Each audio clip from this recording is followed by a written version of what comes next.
what do you like about what your team did last week, and what do you want to see out of them this week? Well, number one, you like to win. I think winning in college football is hard, and it's the Simon Fraser is a definite different Simon Fraser, and I appreciate about their staff up there, appreciate about their players is they're playing extremely tough football, physical football, and that it goes to those young men are competing and playing the game like it's supposed to be, and for our team, when you step on a field, you want to play good competition. There's only so many opportunities you have to play college football. After the game, shaking hands, I made sure just to pay my respects to and congratulate Miles. I mean, he's a tremendous quarterback. I mean, he epitomizes what Division II football is all about. I mean, the guy week in and week out was just competitor. So, and that's where I think I like our team going up there. You're playing against some good athletes, and we got some things we're going to clean up and keep getting better at. But when you go, you got to travel internationally. You got to take a team on the road. Anytime you go on the road, a little bit more focus has to happen. And our team did that. We came home with a victory, and we went 1-0 last week, which is once again we're trying to go 1-0 this week. And we joked about it, but starting to get some big plays, really developing some depth throughout the roster, and this last week was quite a bit of evidence of that with Jesse starting again at quarterback, finding some different receivers with some big plays, and then just continuing to get after the quarterback defensively. The whole thing of college football, particularly at our level too, is can you develop talent, and that's where our coaches are very good at it. And you can see evident of what's going on in the roster right now, where we're having guys who've started in games that haven't never started before. You're seeing going down to guys who've never traveled before that are traveling this last week, and you've got James Hubbard who gets his start, makes his mark on it, catches a big touchdown. You see guys like Lavelle Thomas who was out from some games early. Now, man, not only has he come on as a corner, but he's really come on as a special teams guy. And you're seeing also Zykel Reddick continue to learn how to run the football, and Bryce Granison is running the football. So we've got guys who are continuing to get better. I can't believe it's week 8. You feel like you're just getting this thing rolling, but this thing starts and stops so fast. So we've got our hands full this week as we get going, but we got to keep learning. We got to keep getting better.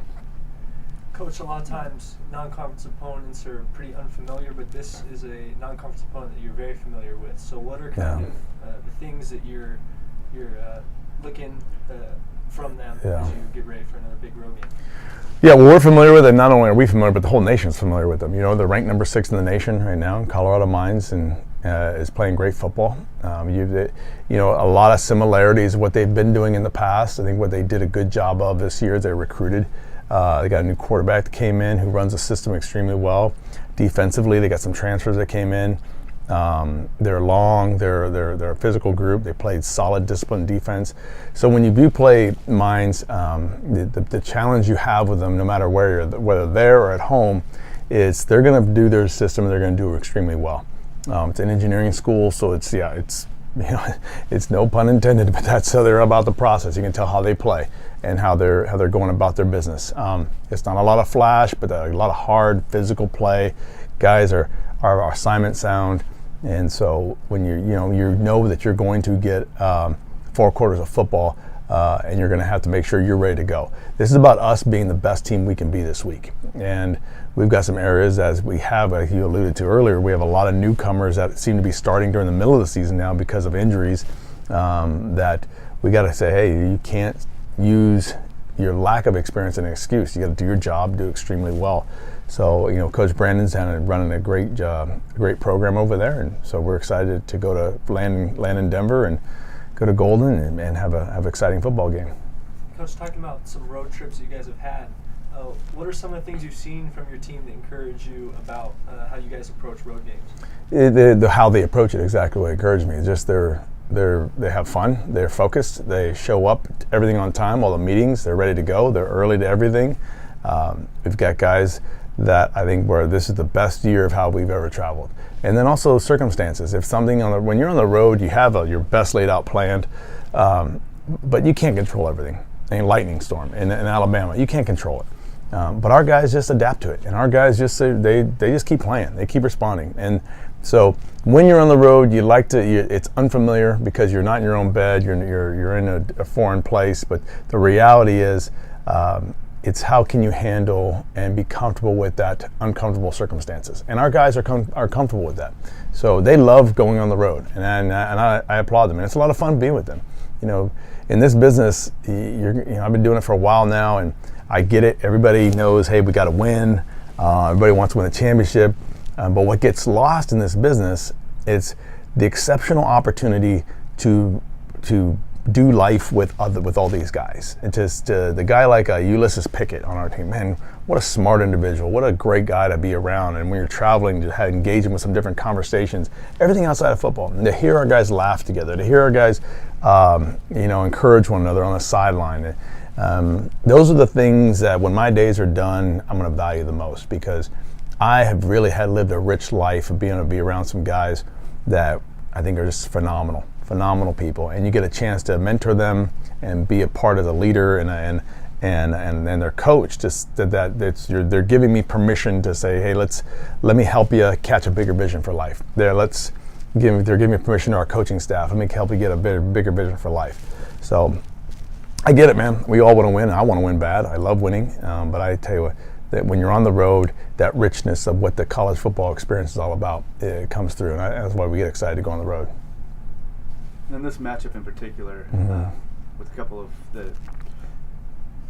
the West's best receivers, but they happen to be two of the best receivers in the country. Yeah. Brody Oliver and Weston Carr.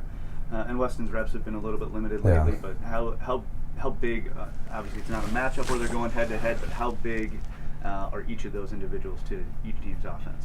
Well, it's extremely, I guess big is the right word, because they account for a big chunk of the offense. I mean, you got Brody with 16 TDs, and Weston's already our record breaker wide receiver for us. Both offenses are counting on those guys being in the system. And for us as a defense, you got to account for Brody, and the same thing, you got to account where's Weston Carr. I think both I would take a step back is say both of those guys are complementing their offenses. Colorado Mines offense is great across the board. I think our offense is great across the board. So if you take Brody and Weston out, I think you still have some solid offenses going there. And I think with Isaac, it's 26 TDs throwing. I mean, that's outstanding. And so, there's more to their offense than just Brody. They're running a complete offense, and I think the same way for us. We've got more weapons in there. However, when a Brody's in for their offense and Weston's in for our offense, man, that's some great TV to watch for some offensive football. So yeah, it's big. You got to make sure you're game planning for it, and I think that's something where once again I look at it and I go, man, what a great game to be a part of this Saturday.